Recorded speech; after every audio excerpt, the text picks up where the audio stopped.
I think people like to work with winners. And so we're winning. You just heard Bob Meadows. Welcome back to the Our 2 Cents podcast, the show where your local professionals sit down with an array of guests to hear their story and impart some wisdom for both business and life-improving skills. This is your place to hear business and community leaders discuss relevant topics that matter to you. And welcome to the show today. I'm Shannon, your host. Before we get into today's episode, I want to encourage our followers to visit us on Instagram. The handle at Instagram is at Our 2 Cents Podcasts, plural. And we also invite you to check out our website. We have a newsletter that can get you caught up each month on all of the episodes you may have missed and any ongoings that we have here at the podcast. I am here with our guest today, Bob Meadows, with the City of Shafter. A lot of us know Bob Meadows from a variety of places, but today we're going to interview and chat, and I also have my partner here, Olivia Perales from the Eckroth Sales and Marketing Agency.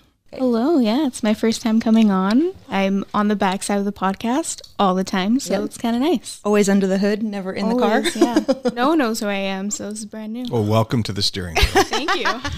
Hi, Bob. How are you today? I'm doing well. Thank you. Great to be here. Thanks for having me. Yeah. There's a couple of things that I want to talk about today, but first I want to hear how Shafter's doing. How is Shafter? Shafter is great and getting better, and we've always been considered, long before I got out there, and that was about just over 3 years ago, always considered the economic jewel of Kern County. It's growing, well organized, well planned, financially sound, even coming out of the pandemic. Sure. And well known for working well with people and being a one-stop shop. And that continues. That's the kind of thing that I want to make sure we maintain. And so when someone wants to come out there, we give them full barrels with all the departments and help people do that, because we don't offer other kinds of incentives, which somebody's always calling about. What kind of money can you give us? And we can actually save them time, which saves them money, right? So, but we're now in the midst of creating a new economic development strategic plan.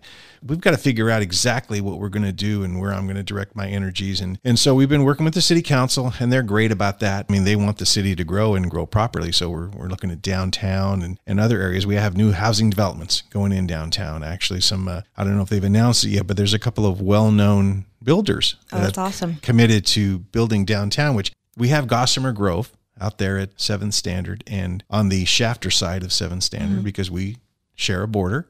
I live in Rosedale, which I consider now South Shafter, because Shafter pays the bills.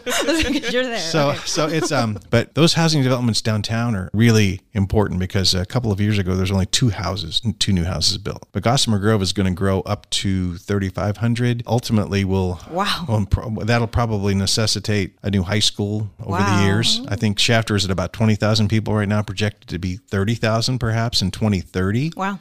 So a lot of home growth, of course, but then we've got to fill in with the retail. We got to give people what they want, find out what they want, bring that to them. But then also more people, more services.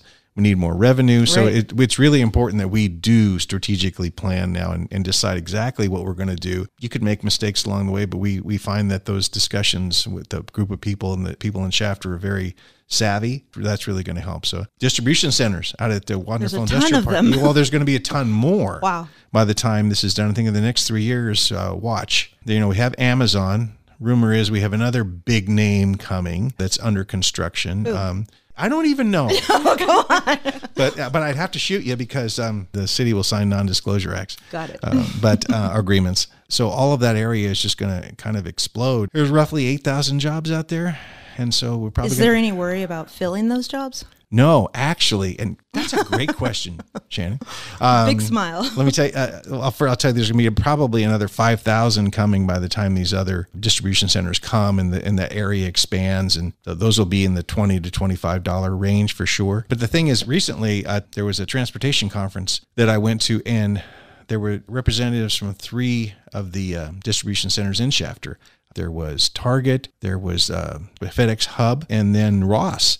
And all of them said that they have the Shafter locations versus other stores in their world have some of the lowest turnover, some of the best people, and some of the best production ratios in any of their groups. And I was thinking, Shafter. Go Shafter. Right. And so what they do, why they don't have any trouble hiring people. They're constantly hiring. They're constantly interviewing. They've streamlined that process, but they get good people and they appear to be able to keep them. That bodes well for our area. Yeah, definitely. And we need to continue to work on is those jobs are not ag jobs. And 40% of the community works in ag out in Shafter.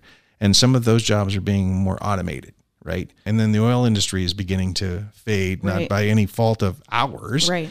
So we have to deal with that too. And so we need to we're looking for ways, and we will continue to retrain our workforce and give them the skills, and kind of got to find out exactly what they have and what those distribution centers and other businesses need. But we want those Shafter jobs to go to Shafter people. Right. And in that era, the generations, we want that shift to be, they work out in Shafter and they make a great wage and they own a home. Right. Is that something that you feel like Shafter is starting to get a grasp of on how to make that conversion of skill? Or is it something that y'all are still really trying to develop a strategy behind? We're developing the strategy. I think with the realization is that, I think especially in the past couple of years, that what oil's doing, and that's going away, and then the automation of ag, just you see that happening. So generationally, the younger people, there's not going to even be the jobs necessarily. I mean, I'm just speaking anecdotally here without a lot of fact to back it up, but it's you can tell. And so the jobs that are coming in distribution and logistics, those are the ones that we need to prepare them for. Now, the high school is preparing them. Shafter is a very progressive high school. Really proud of those guys. A couple of years ago, had the highest number of AP students in the high school district. Olivia, was that you? Yep, I did AP. So that's right. Yeah, see, so right here. Right, so yeah, we do have a Shafter grad right Right, here. yeah. Olivia. We've come to that realization. We got to start working on it now. The county has some great programs. And there's other people that are, Bakersville College is going to have a greater presence out in Shafter now. Other colleges want a presence. I think we're attracting some of that, so we have some different options. It's quite the realization that is happening. And so what are we going to do about it? There are programs available, and we want to use those. The county offers them, and they have great people to teach them. So we're hoping that in my department, I'm it. And so it's got to be a community effort, and I reach out to somebody, and we have some big companies that are coming that we'll talk about when the time is right. But I think we're attracting people for the right reason. And I think that we're winding up on the map for logistics and distribution centers. So now we've got to think how we also can service them. Like, what do they need out there? So we're looking at what their needs are, and largely they've said food. Because they're detached from the area in Shafter where all the restaurants are, and so just cutting down on some of that. So in general, it's going at a fast pace. We're trying to make it happen, and realize we're probably going to make some of this up as we go, but we're definitely going to have this plan that we can follow a little better. And just in case anyone isn't familiar with Bob Meadows of Shafter, what is your department and your position there? So I'm the Economic Development Director, entire department right here. Did they create the position knowing you might come and take it? No. Okay. No. Oh, no. Gentleman before me, Brent Green, he was the one actually that brought in the rail up there. And with John Gwynn, the previous city manager of years ago, those guys were really the ones that kind of laid the groundwork. But no, the job was there. It was vacant for a while, and so I appreciate that somehow ended up coming to me when it was time for me to leave banking. So I have a question for Olivia. So growing up in Shafter and now being an adult with family still in Shafter, what are the changes you've seen, maybe just since you graduated high school? When was that, and what type of development have you seen out there? Well, it's funny because my whole family is from Shafter. Like, I walk through Shafter Hall, like when you're walking through, and you see all of the graduates. So I think my grandparents graduated. Oh, generations and generations. Generations, yeah. Like, when there's only classes of 10, those are my grandparents. They were born in the 30s, so they graduated in the 40s. So I hear stories of when I was growing up, this was just a dirt field. There was nothing here. And just since I've graduated, I think you guys put in a Taco Bell. A Starbucks is getting put in now. Starbucks is coming. Yep, Starbucks is coming. So it's like all of these new houses, and then you added to, is it the Veterans Park? There's like a flag up, and there's like football poles. It's just like, it's crazy. I've only been gone for a year, but I feel like you've developed so much that every time I come back to visit my parents every weekend, there's something new. We have a lot of parks.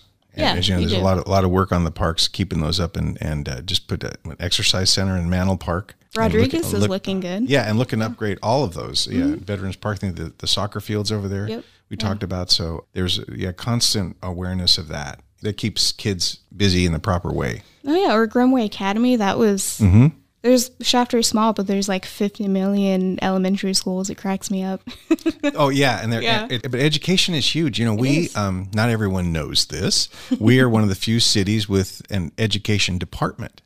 The budget, because this is all public, so I'm not out of school, it's approximately $800,000 a year that we commit to education, to our learning center, which was built around the library, the Kern County Library, which, as many people know, the county gave up on some of the libraries, and ours was one of them. And the citizens refused to let that happen. And so it was, no, we're not, the library's not going away. So long story short, the city worked with the public and the county and to get control back. And now Bakersfield College is going to run it for us. Oh, and they're paying for the librarian. And so education is just huge. GAF Roofing out there at Materials, they are funding an expansion of the Learning Center as well. Wow. And so those are not just for kids, but for adults as well. Spanish, English, English, Spanish. They got a ton of Chromebooks out there for public use. And then all this that wraps around the library. And so education was always one of the three stools, along with safety and jobs and financial security. So education is a priority for us. And our director, Dr. David Franz, is a Shafter native,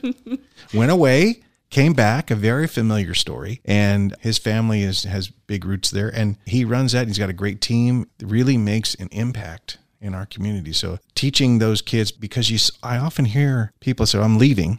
Like the high school kids in the short time I've been there. I'm going to go somewhere. I'm going to get maybe they go to Cal State. So don't want to offend the Roadrunners and Dr. Z. And so they say, but I'll be back. There's a lot of kids there. Kids. They all are kids to me. So everybody is.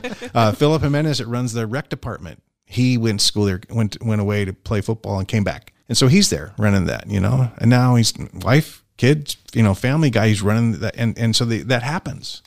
A lot in Shafter. You just see that pride of people coming back and working there. So, gosh, if I have one of these Shafter shirts on or a hat, are you from Shafter? And people, I have a pin I wear on my lapel, and people focus in on that. I think there's just an incredible pride in being a strong city that's not big, but just really proud of the heritage and of being a strong family place. We also recently, Cal State student group, I think it was government, wanted to do a survey, a citizen survey. So they asked a number of questions, and in there, what determined was that our number one issue was that we are safe and our citizens like the police department. Oh, yeah. They are very popular. Yeah.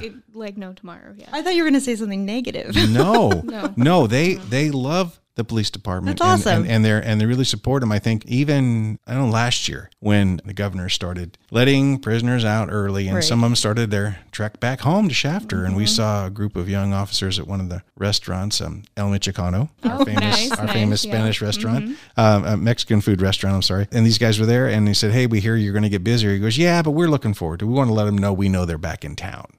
And so they've really, really worked hard to keep the crime rate down and to keep their response time fast. And Chief Zimmerman has really led them to build a strong team. And we have a dog now. Oh. So is it Echo? Yeah, he's kind of mean, but that's good. Right. He's doing his job. Yeah. So I met him at a distance, not in the course of any activities. So I think we, in a lot of ways, we had a lot of that good stuff going. So we got to keep it going. Growth requires money. Right. Requires I was just going to ask you, you had said a minute ago, you're literally 20,000 citizens-ish right now, with the potential of becoming 30,000 citizens in the next 9 years. So from the beginning of time, we've got 20,000 people, but in the next 9 years, we're going to do half of that. Really? And are the police and are the community, all of the different departments of community, are they all prepared for that? Hospitals, law enforcement? I mean, is it all kind of growing with? Well, that's what we're going to have to work on. Okay. Well, there is like you said, that huge sense of community. And as far as I've always been told growing up, is Shafter has an amazing economy. I don't know how true that is, but I know there's a lot of big names in Shafter. I'm not going to name them in the ag, exactly what I'm talking about. Right. But they've always been generous. They've always, with the school, with the football program, with the theater arts, like you always see their names, and they're always willing to show up and to donate and to be there. And whenever Shafter needs to, they always come together. always. Just Quite a testament. Well, yeah, and That's perfect awesome. evidence of that is the football field is under repair. Or I under, saw that. So, and that's they're- another thing. And they're putting in a new scoreboard, and it's like state of the art. Wow. 6-figure. But Coach Perucci came to a council meeting and asked if the city would like to get involved and sponsor. And of course, government moves slow, but you have to when you're spending money. You need to think about it. We've seen what happens at the national level. Anyways, so he says, if you guys be interested, and they said, well, okay, let's in the next meeting, let's talk about it. Well, by the next meeting, they didn't need the sponsorship because they filled every square on there and to the tune of a bunch of money. And so it's going to be a first-class scoreboard, and not just for athletic events, but when you do graduation, they'll have a camera can hone in Olivia as she graduates from Shafter High. And Everything great happened after I graduated. Always. well, it's good that you led The Taco Bell. Everything. Taco Bell's been there for a while. I missed it all. Yeah. So I think that's just evident. So we realize that we need more medical. So we've already taken a couple of the CEOs out and said, hey, here's property that's out here. What are you interested in? It'd be great to have a clinic. We do not have a 24-hour emergency clinic. No kidding. Oh, that And would so be perfect. yeah, I mean, and with the growth of those distribution centers, if someone gets hurt Right. on a night shift, where do they go? Well, so, I mean, I understand that there's people interested in that, but to my knowledge, nobody has stepped up to do that yet. So police, yeah, we're going to need far more police Right. officers, and at that point. But we seem to not have a problem getting them when we advertise. So they want to come to Shafter. The other amenities, we need restaurants. We know we're having a new grocery store going in on East Los Angeles. I haven't seen the plans, but I've heard about that. There's some other land for sale that if it closes, there may be another one could go there. Medical, yes. Right. Retail, yes. Restaurants, love to get a steakhouse, love to get a movie, love to get a hotel if anybody's interested. We have the Look me Green up. Hotel. What are you Well, talking about? but it's historic, Right, and we right. can't stay there. But we Right. don't have our own hotel, and so that's something that we have been told. There's some smaller operators. It would be maybe a 50-room kind of place or something, and so and we don't want some dump in case someone's Right. learning. Something nice, but we earn that. I think we deserve that. We're Countryside Car Wash is coming. The Josh family who owns the Taco Bell. Oh, and yes. and bought the land for the Starbucks. That'll be like the one in Taft, and that'll be their That's second. a nice one. Yeah. Countryside, their family's amazing, and they love working with Shafter. And so we'll have the first drive-through car wash. That's going to be next year. It's at the old Brookside Deli location.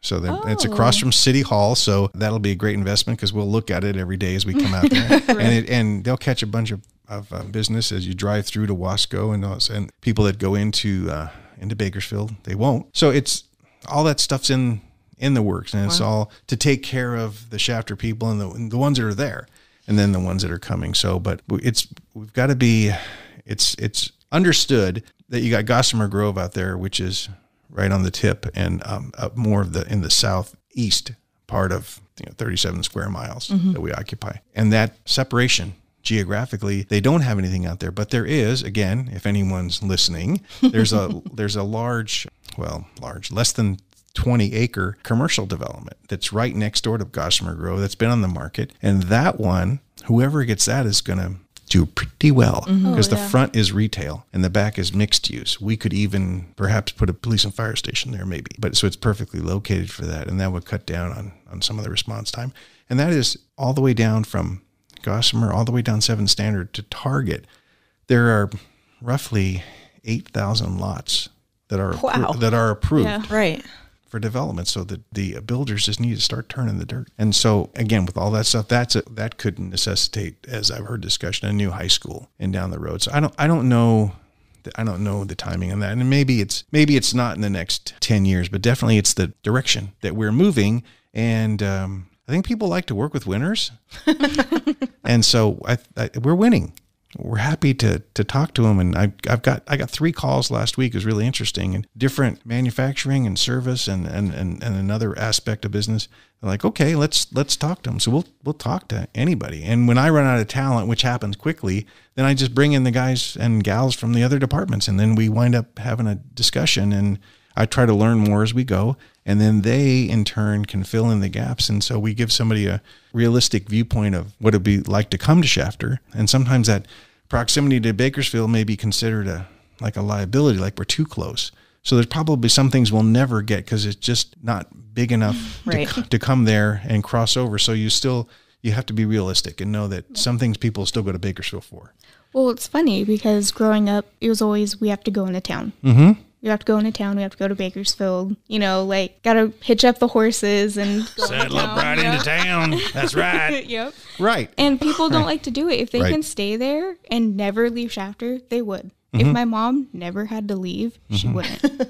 Like, the only reason she goes to Bakersfield is for the doctor and to see me, because I live here now. But even now, I would still like to come back. So now that you're adding all these things, it's a lot more Well, we incentive. hope to. If we can cut down on those trips, then she'll also make sure that she buys her gas. Yeah, absolutely. Shafter, because you get gas tax too. So If people don't have to leave, they won't. And that's what you said. Like, people will work in Shafter, they'll live there, they'll buy all their groceries, they'll just stay there. It's just a happy little community, and if you can make it easier, they'll never leave. they're great people. And they, every time I get a chance to talk to somebody there, they're always interested in what you're doing to help us, but they're just very interested in how it benefits the community, and they love the community. So, I mean, that's motivating to me. Like, okay, we gotta find more ways to do here. So that's why I feel very blessed to be there. Yeah, that's awesome. Yeah, you feel it in like every aspect. Like, even the teachers that work there, they all live in Bakersfield, but they work in Shafter, and they're like, there's nothing like it. We wouldn't work at a Bakersfield school. We didn't have to. Really? Yeah, Wow. you feel it everywhere. Wow. Kevin Ellis, the math teacher at Shafter High, my favorite teacher of all time. He also works at Cal State Bakersfield as well. He's a professor there. He's been at Shafter forever, and he refuses to leave. He won't go anywhere else. That's it for him, and he's so passionate about what he does. And I felt it every day that I walked into that classroom. No, they have some great teachers. A friend of ours is out there teaching. Graham Wilson's teaching special ed. Oh. Good son of a good friend of ours. So always a connection. No, it's not that Wilson. Oh, not family. that Wilson family. My friend's the Wilson. Gotcha. Anyway, so I am going to switch topics Okay. a lot of bit. I would love to talk about, we talked a little bit before the show about you being in banking for so long, and then this position came up and it was perfect timing as far as your personal life, your career, to make the transition. How did they hear about you? the city manager that hired me was actually used to be a customer of mine. Okay. And I turned him down for a loan, but he said, but he said because I had such good judgment, he was interested in, and I knew his wife's family from college. Okay. I think, so we knew each other. It was apparent to me that I wasn't going to get some opportunities in banking Right. that I perhaps had hoped for. So I don't know that I'm really the senior administration kind of guy anyway. Nonetheless, it would have been nice to be considered. So I didn't know what the heck am I going to do? I don't have any retirement plans. Mm-hmm. I mean, I might stop doing this. I will stop doing this one day, but then what else am I going to do? Is not going to be sitting at home. I can tell you that. I wouldn't get away with that. So they knew of me, and then reached out through a recruiter who I knew. Mm-hmm. And so she was, she posed it to me. I said, well, I should listen, because as everybody knows, the best time to talk to somebody about a job is when you have one. Right. Because you're not desperate. You don't do something stupid. Right. But I said, I looked at the job description. I said, right. I go, I can do the first page. Those things are, but the second is so technical, and that's a lot of the government stuff. And I just don't know that. And she goes, it's the first page that they want. And so, I was okay, and just someone to build relationships. So that's, they reached out to me, and it's such a lengthy process, but certainly was worth it. But I was out of the blue. It was out of the blue to me. I had no So you didn't apply. You didn't. No, I went out and they said, do you want to come out and talk? They knew you. Yeah. They had heard of you. So yeah, that was easy. So yeah, I mean, I know a lot of people, and that helps. And so at least there's some recognition. Yeah. I've heard of him maybe, or something like that. So, I mean, I have been around a long time. Okay. So then my next question is for Beautiful Bakersfield, the event. What role did you play in the event, and how did you sign up for that role? I worked with the chamber quite a bit, an awful lot when I was in banking. Mm-hmm. And so when I won my award in 2018, I mean, that was just after Shafter reached out to me just after that. That's the biggest night in Bakersfield. That's Bakersfield's Oscars. And so Hillary Haynes, Yep. I love Hillary. Chamber.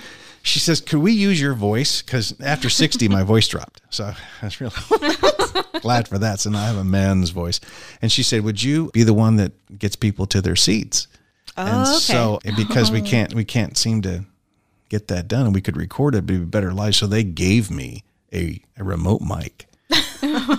So I walked down and said, ladies and gentlemen, boys and girls, please make your way to the table as our event is about to begin. That's awesome. And I said, and those of you in the drink line, please tip your bartenders. And I know who you are, so please don't be tardy. I hate to call you out by name.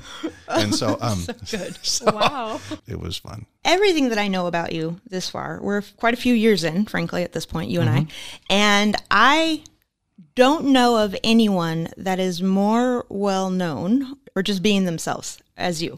And so I would like to, what part of your personality allowed you to become such a networker, and what part of you wanted to know everybody, I guess? Did it just kind of fall into place on accident? Did you deliberately try to meet everyone you could know when you were in banking? You know everybody times 2 and their mothers in North Dakota or whatever. I mean, everybody, it knows you. And so I'm really curious how you've become so good and natural at networking when it's so challenging for so many people. I think at the heart, I love people. It took a long time to gain confidence. Even now, I have my moments. People would never know that I would enter a room and press my butt against the wall, right? and not really try to talk to somebody. But I went to Boron High School, small school, okay, right? Tiny, yeah. Okay, so class of 70, like 70 people. Oh, yeah. I didn't even challenge it. No, it was class of 1973. So we'll have our 50th. 2 more years. Yeah. So to have our reunion. And I liked people, but I was actually, and this is what I feel for kids. I had really bad acne during that time. And kids are mean. Kids are mean today. I mean, they're probably meaner, but people were mean, and it makes you hesitant to reach out to people. Mm-hmm. But you got to talk to people. And I thought, well, if that's, I would always used to think this is probably going to go away, because now whatever scars I have, now I'm rugged. You are rugged, yes. Yeah. I like Clint Eastwood, No, actually, I go with Harrison Ford because he's not as old. So anyway, but it's like I enjoyed knowing people, but I also felt just some kind of desire to help somebody. I don't know. And my dad used to say, ex-Air Force, you live your faith, son. So there'd be a death in the family, and mom would make a big pot of spaghetti, and we're going to go over to this house and we're going to bring it to them. And why are we doing that? Because they have this and they need help, and you'll understand. I mean, that kind of stuff stuck. And in college, I was a journalism major, and then BC, and I was editor in the BC paper. And I met my wife when I was a sophomore. She was a freshman. And that's a great story. We won't tell on air, huh? No, sweetheart. Anyway, we'd interview people, and I was always a good writer, and I enjoyed that. And so, but I ran out of money, dropped out of school, and we got married, and I needed a decent job. Mm-hmm. So it was 1978. So I cut my hair. I had long hair. That's the era, right? Shaved, and got a job in banking, and just stumbled through that for the first part, and realizing that I was a loan officer, and you need to be able to ask people questions. And so I think I mentioned I worked at KUZZ for a year, and I learned how to ask questions of people, because for the old timers, I remember Mark Howell, and Mark was a tough boss, but he made me come back with answers to questions. So I learned how to get you to answer my questions so that I could do my job. That's carried through even to now. But in the course of that, I found that I need to ask good questions and get to know people and get them to say, no, that's not the same old stuff I get asked. And somewhere in there is where I began to connect better with people. And so then in banking, I knew that if we're going to build business, you got to meet people. Yeah, you got to know everyone. Yeah, and you got to know your stuff. Mm-hmm. And I didn't always know my stuff. I had to get better at that. And so over time, I reached out to, I started going to events. I didn't really have anybody that could tag along. Well, or tell me how to do it. I just thought we should be there. And then we started doing more, my wife and I started doing more, because she was in banking too,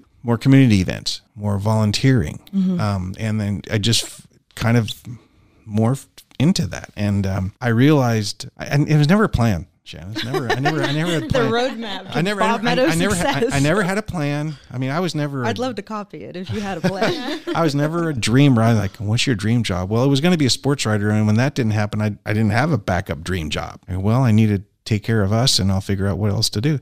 So I didn't plan to have a brand. I didn't plan to do all that stuff. I needed to build business, and so just showing. I said we should probably be at this event. Well, then go. Okay. Over time, it built into that. And then I don't think I really understood the true benefit of that until I went through 3 bank mergers. And the one where I lost my job, they gave us a 3-month notice. And I said, I got to find a job. I'm 40 years old and I got to do something. And I started getting phone calls, and people would say, well, hey, so-and-so said to call you that we have a job and it wouldn't fit them, but they said to call you. So I'm getting like 6 or 7 or 8 of those calls. I'm going, okay. I wound up getting a job that paid the same. And then 3 months later, I wound up taking all my best customers from the bank that let me go. Mm-hmm. Anyway, I go, wow, those relationships were really important. Right. And I'm not Pollyanna. It's not like everything you do is innocent, but I also didn't set out to do all that stuff. And I think it just genuinely wanted to meet people and genuinely enjoyed being with them, and genuinely tried to find opportunities to help, sure. I think. So that was where it kind of like, okay, well then I said, I have to help somebody else now. And so I began to just think more, we can develop these relationships. Whenever I meet somebody, he's like, what can I do for you? Mm-hmm. And so I think, over the last, 25 plus years now, it's become where, I'm doing seminars. I'm doing workshops. I kind of do one-offs, as my wife said, you can't help yourself, can you? No, I can't. Because I get a chance to help and talk to somebody or direct or a mentor. And I also, I had good mentors. I also got to do that. And so all of that just was never a plan. Never a plan. And I see how much, I know that it's not necessarily getting to know people. I don't think that you were doing that in the intention of serving yourself. And in the years, I've seen how much it's benefited you for, you and your wife and her battles with cancer and the support that the community that you had built around both of you, whether that was intentional through work, motives or not. It's amazing to watch, especially with, the walks or what did you have the other day? You held it over your head on Facebook. It was a breast cancer ribbon, but it was painted by somebody. Oh, she did. She painted it. Oh, okay. Yeah. Okay. Yeah. She was in one of her paint classes. Right. I was reading all the comments to that. Mm-hmm. And to talk about the love and ongoing support for you guys and knowing her and your story. I know you didn't, do an infomercial or whatever to get everyone aware of you like that. And it's really special to watch that it's come full circle to actually being support personally. I'm curious, in my role, I do a lot of sales coaching. I do a lot of encouraging to go out and meet people. But even myself, I don't feel like I quite have the recipe for myself. And so it's something that I'm constantly trying to improve. Over the last few weeks, I've started looking at which networking groups or professional groups that I wanted to be a part of. What would you say, to somebody, let's say mid-career, new at networking, what advice would you give them?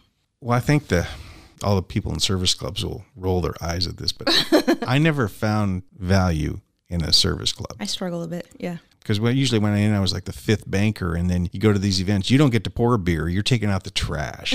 You're not talking to anybody. And so that didn't seem like something. But I didn't find value in those. I found more value in, I think, first of all, what are you out doing? What's your job? Why do you need to know people? And I think you have to have, it's more of a personal motive. What is it you're trying to do with your life? And my thought was always that we are here to serve. So what can we do? Where can we find those opportunities? So you know what you do, and you know how you may be able to help people. Now, sometimes that help might be to offer your service, which costs, but there's a value to it, right? And all that. But it can't be sales. It just simply cannot be. For me, networking cannot be. I would say in the situation that you pose, you figure, what do you have to offer? Mm-hmm. And what are you looking to do? How are you looking to serve other people? Sure. And so then you meet them with that intent at events or connect however it is that we connect on LinkedIn, which, as you know, I'm a huge user of, and found many ways to connect with that, especially during the pandemic time. Right. I think you have to you decide what your intent is, and then you actually have to work. Right. You have to put in the time. I spend time. The consistency, right? The showing up over and over. I spend time every week simply reaching out with emails, texts, LinkedIn messages, whatever that is, to reach and stay in contact with people. Mm-hmm. And it's got to be that I care about them. And yes, sometimes I'm following on sales leads, and yes, I'm looking to do business. But I think if that's all you're doing, people will soon find that out. It's like you go to a network event and people are passing out the flyers. Like, who are you? I never met you. Why would I buy what you're buying? Here you go. Right? It's because somebody told them to do that. Where you would be just better walking around and saying, hey, hi, Shannon. I'm Bob. Nice to meet you. What do you do, Shannon? Well, or my favorite line, because when I do what's your story? Hi, Shannon. What's your story? People, that's not yes, no. Right? And so then you learn. Make it about them. Seek to serve. Make it about them. Be genuine. Have something to offer. Now, what do I have to offer? Well, I got, 50 years of business experience and life experience and been through all kinds of stuff. So I'll bet you in the course of our conversation, I'll find something that I know or somebody I know or something I could do for you that I can offer. And ultimately, all those good things just come back to us. I like what you said about not pitching what you do, not selling. I think that that's probably the hardest thing that I run into for people to understand, to go in as, a peer. And, a lot of times I'll find a lot of support through volunteer work as opposed to going to an evening, a mixer or whatever they're called. And I just feel like there's a whole lot more value to my time there. I sometimes don't know which places to choose as far as to meet people. But at the same time, what you said about not selling, not pitching, and just trying to be of value. So when I think about you and that statement, so every single time I talk to you, almost every single time, it's what can I do for you? Exactly what you just said. But I would almost call that your tagline. And not that it's a tagline. I don't think you do it on purpose, but it is who you are, or who do you need to meet, or what are you up to, or whatever. But it's very interested in me and what I'm doing. And I think that that's a very hard thing to teach to somebody. It's something. So in sales, what is the first thing to do? Care about your buyers. Who are they? Know them, care about them, and then figure out how they find value in you outside of your product or your service. What are they needing that you're supplying to them, and talk about their why as opposed to what you do. It's really hard to get people to understand that. And I don't know if it's because people aren't friendly enough to just hold a conversation not about themselves, or if it's nerves. I know that I get nerves going to networking. What do you get nervous at, actually? What makes you nervous? Well, I'm nervous pulling up here today. No. I mean, it's more like excitement. Yeah, okay. I mean, what am I scared of? My wife deathly ill, that'll scare me. Yeah, right. That reduces me down to just simple prayer. But I think you mentioned the nonprofit. That's really, I think, as I look back, how did I get known? I did 20 years of junior achievement in the classroom, seniors only, because we don't have any kids and little kids scare me. But big kids were like a young teller. I could just sit down, shut up. They were seniors at Bakersfield High School. Julio Mercado and I did that year, all those years.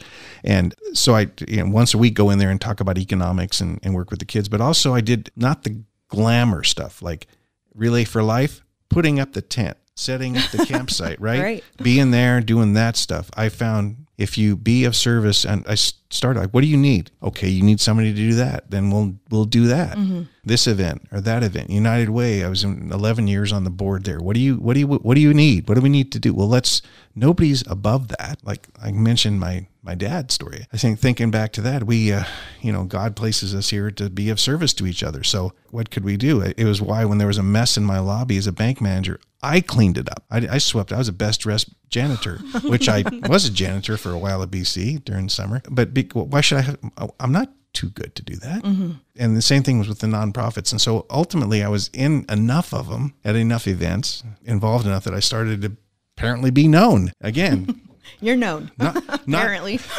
Not the plan. Right. Again, I'm almost naive about it, I think. I think you are too. In this conversation, I'm feeling. Like I didn't realize what I was, because I didn't have a big goal. I go, well, I'll do better here. I'll make more money and we'll see. I mean, it wasn't really, I didn't set out to be the boss man or any of that kind of stuff. So it just sort of evolved, but I think it came from some of those things. But I think my motive's fairly pure. Let's help, let's do it. Just felt like that was the right thing to do. And it was fun. It was fun to be, I've always enjoyed being part of a team. And so you get to be part of a team effort and you're helping somebody. And then, over time, my wife had the brain tumor and it caused her retirement from banking, and then breast cancer. Now I have a cause that really hits home. So we're going to get involved in that. We're going to help there. My mother-in-law had Alzheimer's for 4 years and lived with us. So I got involved at ADAKC and still am. Mm-hmm. And so that was very personal. So never to be on the advisory board, but I can't make the meeting because of city council. So it's like, but I'll still help. And Janelle Capra does a great job. And that's a wonderful group. Hoping to bring a respite center to Shafter, by the way, at some point. I think over time, though, it was never a plan. And so I think going to events, being of service in nonprofits will build a base mm-hmm. of service. Going to events, seeking to meet people. If you don't like people, don't do this, or don't do what you're doing. I don't know what job doesn't entail doing that. But and it's funny how it's not like this giant scoreboard, but it does come back to you. Yeah. It does come back. I will get people call me out of the blue, and because I had great mentors and helped me, and then I had the opportunity to help others and be a mentor. And again, that's something I can't help myself with now. And I have a chance to help while I can. I mean, you get older, you don't know how much time. So what can you do with what you have? And all those experiences seem to matter. And so I think maybe you mentioned about to people today, I think we want everything fast. I think we want to spend and not invest. Super true. So it's just like, I know the people we talked to come to Shafter, right? We had some new business and it took about a year and a half. People go, wow, that's fast. I go, really? But apparently it is. It sounds cliche. Everything good takes time. So that's why you need to go to events. You need to be seen. Present, yeah. And you need to find ways to help. Right. Wherever, I think it's important to keep in mind wherever I would personally fit in. Like, I'm not the guy to go take somebody for drinks. I'm not the guy to go hang out at a raceway or, those events where it's truly for me, it's awkward, uncomfortable, and I don't care enough to do. Mm-hmm. When I think about volunteering, it really resonates well for me. But when I talk to other people that are in sales or whatever, it is just the craziest thing I've ever said. Maybe chamber's not for you, or maybe whatever is not for you, but there's definitely ways to still get out and be seen, so to speak. It's just, I know that you are probably the best networker I've met, regardless of what city I was in or career or whatever. But if you could actually change something from your career track that you've done, is there anything that you felt is there anything that maybe slowed you down or was a wrong step that maybe you didn't learn enough from to be of value still? Yeah, me. I'm 66 and I look back, I could have been better off than I am today. I could have worked harder. What does better off to you mean? I think having more options, like better off. Not necessarily monetarily. You could always do better, but I feel like we're okay. String together some retirements again, and I still want to keep working no matter what. I think I could have learned more. Mm-hmm. I could have given myself more options. I never got my bachelor's, so I have this probably this inherent lazy streak somewhere in there or maybe it's a fear, not just of failure, but of success. Like, oh my gosh, when you do well, now what? The expectations. Yeah, when I managed Union Bank, we had like one of the top branches in the state for like 6 years or so. Like, oh God, now what? We got to keep performing. I think I would have tried more things. I would have risked failure more. I would have managed my time better, to more efficient in getting things done. I'll hit your deadline, but you don't give me a deadline.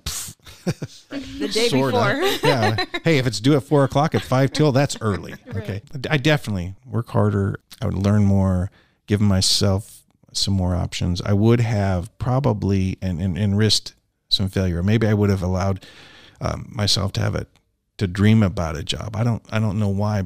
Nobody ever encouraged that in me. In my whole life. I mean, that's interesting. My parents were not, God bless them. They did great with it, but they never encouraged that. I remember trying to explain to my dad what a bank manager did. Not that my dad was dumb. It's just like, he was in the Air Force. He did different types of things than what I was doing, mm-hmm. and wasn't as outgoing as I was. So there was not really a connection there. But as far as what my son's doing, mm-hmm. and why he's known for this, and not quite getting that.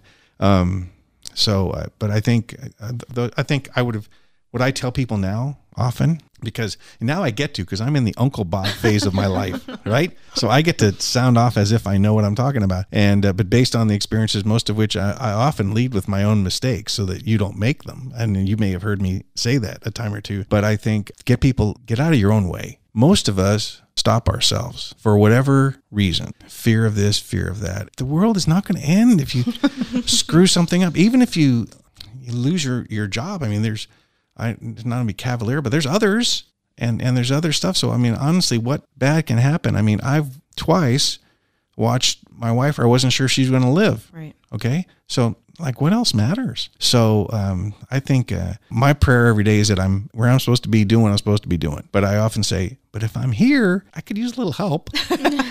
And here's what I need today, God. And so I always feel I'm doing what I'm supposed to be doing. But I think people don't get out of their way. They limit themselves. Mm-hmm. And this is not who's some of these guys. I love Simon Sinek, the guy who is what about the why? And Mel Robbins and some of these other people. I mean, I continue to be inspired, and younger people I find inspiring too. It's like, how does an old guy get inspired? Well, you see somebody do something like, you know what? That's great. Because I worked for younger people and I do now. Of course, everybody's younger than me. Get out of your own way. Stop limiting yourself. Don't be afraid. Say, I don't know. Oh, but let me find out, or let me work with who does know, and realize that nobody expects us to know everything. I watch Jeopardy, because I have for years. And some nights I'm the champ, and other nights I don't know squat. And it just depends on the question. In a meeting that we were actually both in just a little while ago, earlier today, it was exactly that topic of, I'm in this track for my career or life or whatever, and I don't want to tell people I don't know. And to me, my grandmother was a tax consultant, bookkeeper here in Bakersfield, and she was in business, God, I don't know how long, forever. And the number one thing I would hear her say, not often, but plenty enough for me to know it was okay, is, well, I don't know, I'll call you back. And just, as loose as that is, it could be a major question, and she just had so much confidence, like, it's okay that I don't know, but we're going to find out, and that's okay, I know where to go get it. And I see so many people scared to talk about bullshitting an answer. It's okay to say I don't know, and a lot of people struggle with that, a lot. Well, yeah, I don't know is an answer. It is, and I think a lot of people forget that. Yeah. It's just this fear that we should always have the right answer 100% of the time, but I think it's okay. It's okay to just be like, I don't know, but I will figure it out. We'll learn it together. Or I'll say, I forgot. I knew that once, I forgot. Or yeah. I'm often known as a connector. Mm-hmm. So if I don't know, I probably can find out who does. Right, I know where to look. Yeah. And then I'll get somebody so that, and I made a joke, maybe it's not so funny. I don't know that much, but I know who knows, and that makes me look smart. And then you get what you need from the people that know. And so I don't mind being in the middle of that hub where all the spokes go to things that other people know. Mm-hmm. And so I think yeah, that's important to say that. So again, I think if people get out of their own way, admit what you don't know, that kind of thing, kind of humble yourself, because if you don't, somebody will. Right. So it's just best to go ahead and take care of it for yourself. And I think people respect that. And I've never had somebody say, "Well, you're an idiot." Right. They go, "Okay. Well." I don't think I've ever had anyone say, "Who does know? If you don't know, don't come back and give me the answer after you figure it out." People, right. I think it's very normal and accepting for somebody to say that. But people, boy, do they panic when they have to say, "I don't know." Yeah, and if you become, I get phone calls to people like, "Who do you know that does this?" Oh, okay. Do you know this or who? And so then that's great for me, because then I get to take care of you. Mm-hmm. You asked me that question, so I can be of service because I brought you to somebody who knew. Sure. And then good. And I think we just all respect each other. We know what we're good at, and we know what we're not. And you keep trying to learn. Gosh, I can't believe how much I've learned in 3 years of government. I talked to somebody the other day, I go, I almost sound like I know what I'm talking about. I better stop talking because I'm going to run out of talent here. If you're open to that, and I always will be, trying to learn more stuff and just be better at what I'm doing, because honestly, this can't be as good as it gets. And so I think if there's that balance too with that. Do you believe in elevator pitches? I don't like that term. Right? I don't, because it sounds like it's a sales pitch, but let's face it, the whole world's sales, right? Yeah. And if nobody makes any money until somebody sells something. And again, I think I mentioned early, you have something to offer, and I can help you, but it's going to cost you, but there's a value, right? Mm-hmm. So I think sales pitches, or an elevator pitch, it's that, that old term. Right. Right in the elevator. I used to practice with people over and over so that they had something to say when they went to an event. And then I realized they sound really stupid. Like they just sound like a robot, and people get nervous if they're interrupted or. Well, that's why I've completely scratched it from my training. I think that's when I do networking training. That's where I talk about what's your story, so that you have that ready. But you can't do that until you've found out my story. You shouldn't be pitching. Right. You should be just trying to get to know someone. And like, if you're in the elevator, hey Shannon, where do you work? What's on the 4th floor? Oh, and it's having a conversation. It's finding something to talk about. Right. And connecting in that way, again, making it about the other person, not you. Like, hey, do you know I have the coolest job? I didn't really care. Right? Yeah. So I don't like the term. I don't like the idea. I was in some networking group for a while, and they did the 30-second commercial. Right, yeah. Around. That's not so bad, but it's also not conversational. I have a story. If I had 30 seconds and said, what's your story? I try to get people to have that loaded. Far more colorful, yeah. What's your story, Shannon? Mm-hmm. Yeah, well, I'm doing, so I would give them an example when I'm doing a seminar, and like, it's not that hard, and then you keep working on it. It doesn't need to be memorized. It needs to be right. But we're all having a conversation here. I think if people could take that away is have conversations, don't try to have commercials with people. I think that everything goes a lot smoother. But again, people struggle so bad with that. With, they know their title, they know what they sell, and then they're stuck. I think they want the sale now again. Yeah. So you got to walk away. What do you walk away with? There was a guy I worked with. He's passed now. We used to go on calls in banking and do cold calls. Oh, okay. Nothing's ruder than a cold call.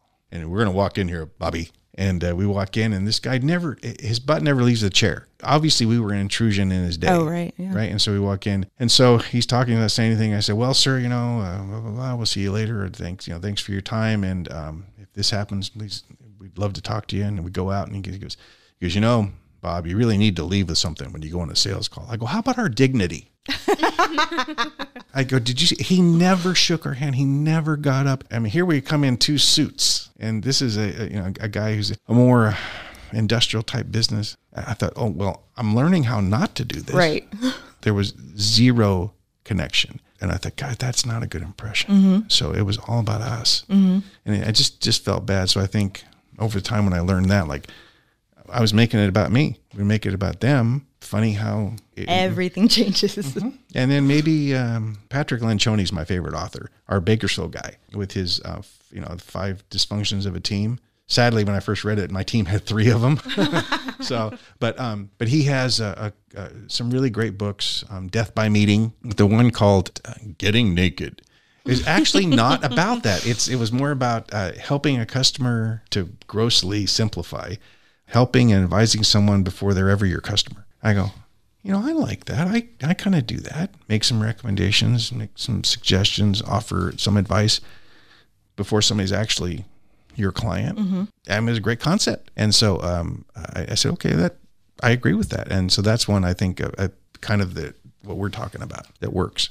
At the end of each show, and I don't know if they did this on your first podcast with our 2 cents, but we have rapid fire questions. I'm going to ask you one, and I want Olivia to start thinking of one. I am pulling together a book list from all of our guests, and you've mentioned a couple of books, but if I could suggest one book to our audience on really anything, it could be on personal values or professional, whatever. But what book would you recommend? I'd go with Getting Naked. Getting Naked. Okay. Despite its implication, it's a clean title. Awesome. All right, Olivia, you're up. So we're kind of going through your whole career here, right? Mm-hmm. Everything the life of Bob. Yeah, the life of Bob.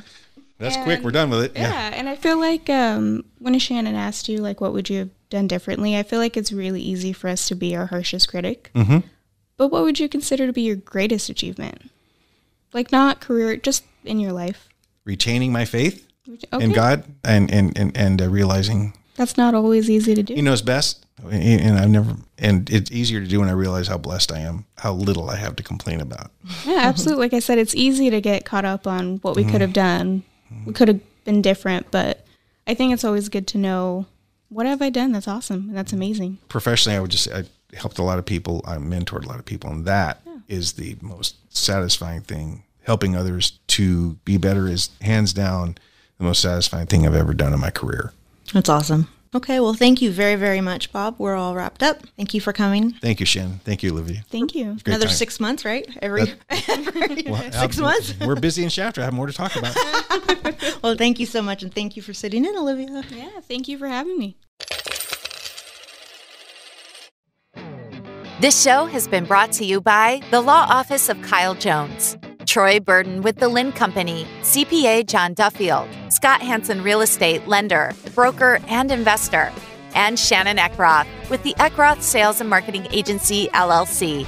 You've been listening to the Our 2 Cents podcast. Check out the show notes for links and more information about the show. Also visit our website at our2centspodcast.com or catch us on Instagram at Our 2 Cents Podcast. If you enjoyed this podcast, please subscribe